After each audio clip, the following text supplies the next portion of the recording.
মহান শহীদ দিবস ও আন্তর্জাতিক মাতৃভাষা দিবসের প্রথম প্রহরে ভাষা শহীদদের স্মরণে কেন্দ্রীয় শহীদ মিনারে শ্রদ্ধা নিবেদন করেছেন রাষ্ট্রপতি মোহাম্মদ শাহাবুদ্দিন ও প্রধানমন্ত্রী তারেক রহমান। রাত 12টা 1 মিনিটে শহীদ বেদিতে পুষ্পস্তবক অর্পণ করেন তারা। এরপর এই প্রথম শহীদদের জন্য আনুষ্ঠানিকভাবে দোয়া করা হয়। প্রথমবারের মতো শ্রদ্ধা নিবেদন করেন বিরোধী দলীয় নেতা জামায়াতের আমির ডাক্তার শফিকুর রহমান। পরে বিভিন্ন রাজনৈতিক, সামাজিক ও সাংস্কৃতিক সংগঠনের নেতাকর্মী সহ সর্বস্তরের মানুষ শহীদ মিনারে ফুল দিয়ে শ্রদ্ধা জানান। বিস্তারিত ইয়াসিন রানার রিপোর্টে। 21শে ফেব্রুয়ারি পৃথিবীর মধ্যে শুধুমাত্র ভাষার জন্য জীবন দেয়া বাঙালি জাতির এক অহংকারের দিন।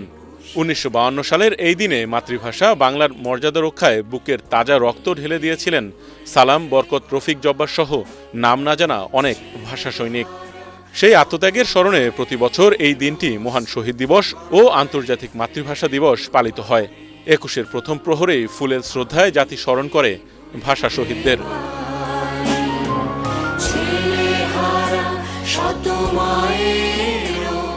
রাত 12টার পরপর কেন্দ্রীয় শহীদ মিনারে ফুল দিয়ে শ্রদ্ধা নিবেদন করেন রাষ্ট্রপতি মোহাম্মদ শাহাবুদ্দিন।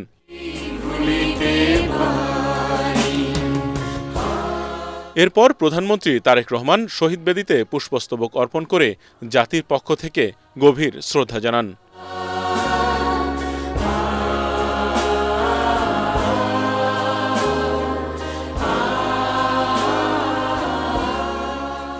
পুষ্পস্তবক অর্পণের পর কিছু সময় নীরবে দাঁড়িয়ে থাকেন প্রধানমন্ত্রী।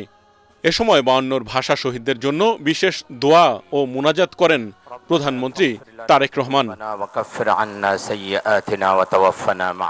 এরপর মন্ত্রী পরিষদের সদস্য ও দলের স্থায়ী কমিটির সদস্যদের নিয়ে আরও একবার ফুল দেন তারেক রহমান। পরে জিয়া পরিবারের পক্ষ থেকেও ফুল দিয়ে শ্রদ্ধা নিবেদন করা হয়। প্রধানমন্ত্রীর শ্রদ্ধা নিবেদন শেষে সশস্ত্র বাহিনীর পক্ষ থেকেও ফুল দিয়ে শ্রদ্ধা জানানো হয়। 3 বাহিনীর শ্রদ্ধা নিবেদন শেষে কেন্দ্রীয় শহীদ মিনারে ভাষা শহীদদের ফুল দিয়ে শ্রদ্ধা জানান বিরোধী দলীয় নেতা জামায়াতের আমির ডাক্তার শফিকুর রহমান। এ সময় সাথে ছিলেন 11 দলীয় জোটের নেতারা।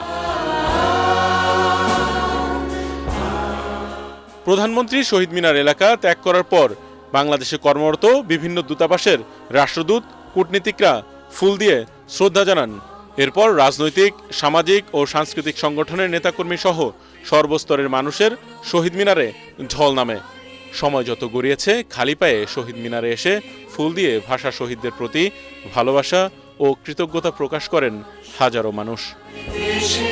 ইয়াসিন রানা, এটিএন বাংলা, কেন্দ্রীয় শহীদ মিনার, ঢাকা।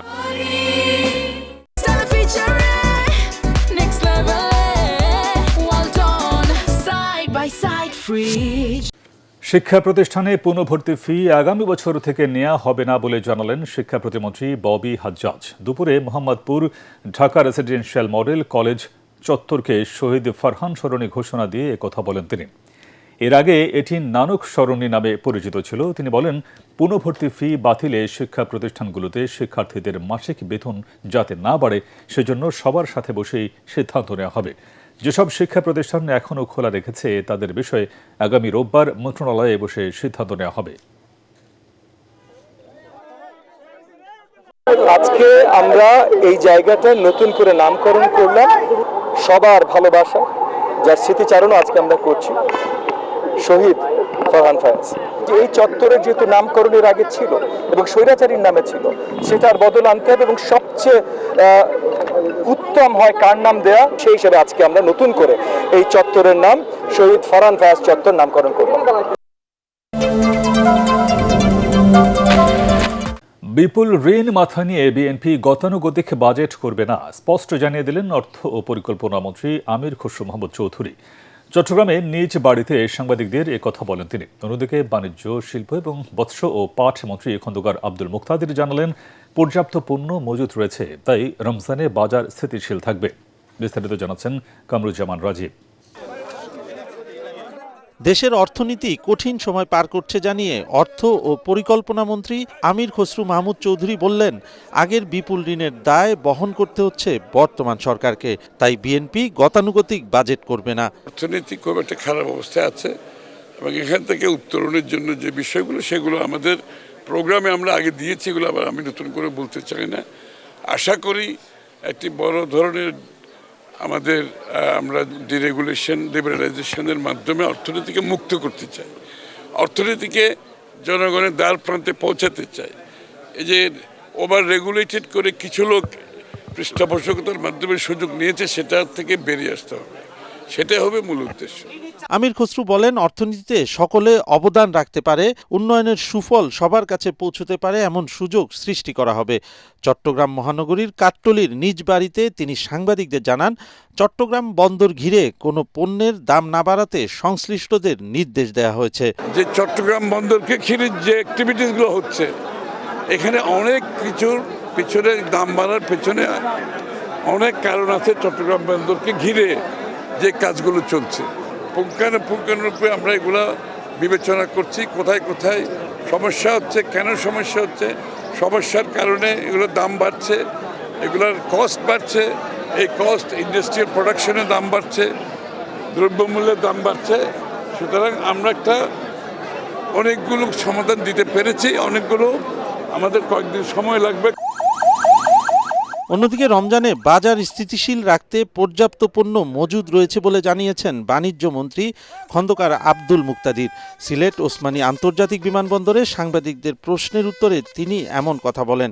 যে সময় আমরা দায়িত্বটা নিয়েছি তার পরের দিন থেকে রোজা মাস শুরু হয়েছে, আমাদের রিয়াকশন টাইমটা ছিল না, মাঝখানে আমরা কিছু করবো সেরকম ছিল না। কিন্তু ভালো দিকটা হচ্ছে আমাদের হাতে যে পরিমাণ সরবরাহ আছে, সেই সরবরাহ বাজারে মূল্য স্থিতিশীল রাখার জন্য পর্যাপ্ত। সুতরাং এটির জন্য কোনো শঙ্কার কারণ নেই। মন্ত্রী জানান, বাণিজ্য মন্ত্রণালয়ের প্রধান দায়িত্ব হলো নিত্য প্রয়োজনীয় খাদ্য সামগ্রীর দাম স্থিতিশীল রাখা। যুক্তরাষ্ট্রের শুল্ক বাড়ানো ও বিভিন্ন দেশে যুদ্ধের কারণে বিশ্ব অর্থনীতি চ্যালেঞ্জের মুখে, সেই প্রভাব কাটিয়ে দ্রুতই বাণিজ্যের ভিত শক্তিশালী করা হবে বলেও আশ্বাস দেন বাণিজ্য মন্ত্রী। কামরুজ্জামান রাজীব, এটিএন বাংলা।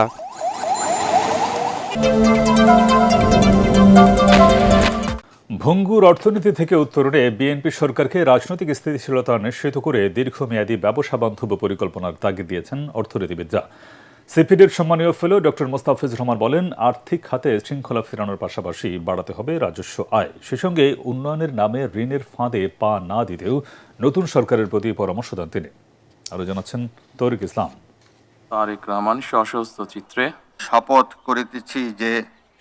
করিতেছি যে নানান চড়াই উতরাই পেরিয়ে বিএনপি চেয়ারম্যান তারেক রহমানের নেতৃত্বে গঠিত হয়েছে নতুন সরকার। বাংলাদেশকে অর্থনৈতিকভাবে সমৃদ্ধ আত্মনির্ভরশীল রাষ্ট্র গড়ার প্রত্যাশা বিএনপি সরকারের। বিশেষজ্ঞরা বলছেন, আর্থিক সংকট মোকাবেলায় হবে বর্তমান সরকারের নতুন চ্যালেঞ্জ। ব্যয় সংকোচন ও অগ্রাধিকার ভিত্তিতে ব্যয় নির্ধারণ ও পরিকল্পনার পরামর্শ বিশেষজ্ঞদের। আমাদের রাজস্ব ব্যয় যেটা, সেটার সমান হলো আমাদের রাজস্ব আয়। আমাদের এখানে কোনো উদ্বৃত্ত নাই। পুরো উন্নয়ন কর্মসূচি হলো ঋণ নির্ভর, হয় অভ্যন্তরীণ নয় বৈদেশিক। এই ফাঁদ থেকে আমাদের বেরিয়ে আসতে হবে। আমরা যদি আমাদের রাজস্ব আয় বাড়াতে পারি, সেখানে প্রযুক্তি, প্রশিক্ষণ, আমাদের যে সংস্কার, যেগুলো নাকি অন্তর্বর্তীকালীন সরকারও শুরু করেছিলেন, সেগুলোকে আমাদের বেগবান করতে হবে। ব্যবসায়ী নেতারা বলছেন, ব্যবসা বান্ধব পরিবেশ নিশ্চিত করতে হবে। দেশি বিদেশি বিনিয়োগে আস্থা ফেরাতে নিতে হবে দীর্ঘমেয়াদী পরিকল্পনা। যে রিজার্ভ আমরা বলছি আমাদের কাছে আছে, এটা কিন্তু মেনটেন করে যেতে হবে, মেনটেনেবল রিজার্ভ। বাড়তি টাকা আমাদের কাছে নেই, কিন্তু আপনি যদি টেকনিক অ্যাপ্লাই করতে পারেন, সঠিক সিদ্ধান্ত নিতে পারেন, অনেক কিছুই করবার আছে। আর এই সব কিছু করতে গেলে ওই সরকারের সবচেয়ে বড় বন্ধু হতে হবে ব্যবসায়ী। 300টার মতো গার্মেন্টস বন্ধ হয়ে গেছে, 50টার অধিক স্পিনিং বন্ধ হয়ে গেছে। এখন আপনি হাতে দুটো অপশন, আপনি কি নতুন করে ফ্যাক্টরি করবেন, কর্মসংস্থান করবেন, নাকি এগুলোকে উজ্জীবিত করবেন।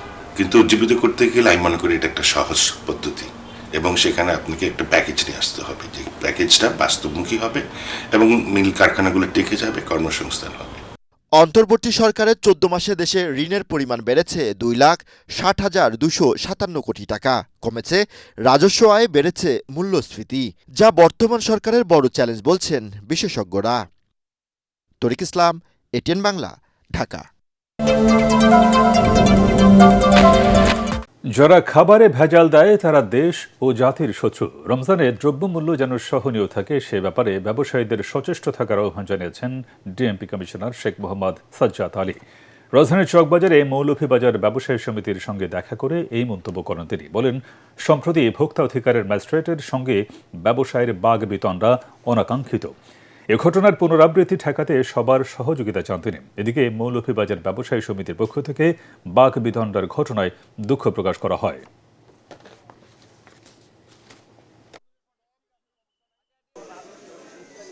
আপনার ব্যবসায়ী নেতৃবৃন্দেরই কাজ হবে ওই ম্যাজিস্ট্রেটকে সহযোগিতা করা, যে কাজের জন্য উনি আসছেন সেই কাজে সহযোগিতা করা। এই ধরনের ঘটনার পুনরাবৃত্তি না ঘটে সেদিকে সকলের খেয়াল রাখা। রমজান উপলক্ষে দ্রব্যমূল্য যাতে সহনশীল পর্যায়ে থাকে এবং খাদ্যে কোনোরূপ যেন ভেজাল বা কোনো কিছু না দেওয়া হয় সেদিকে দৃষ্টি রাখার জন্য সবার সহযোগিতা কামনা করছে।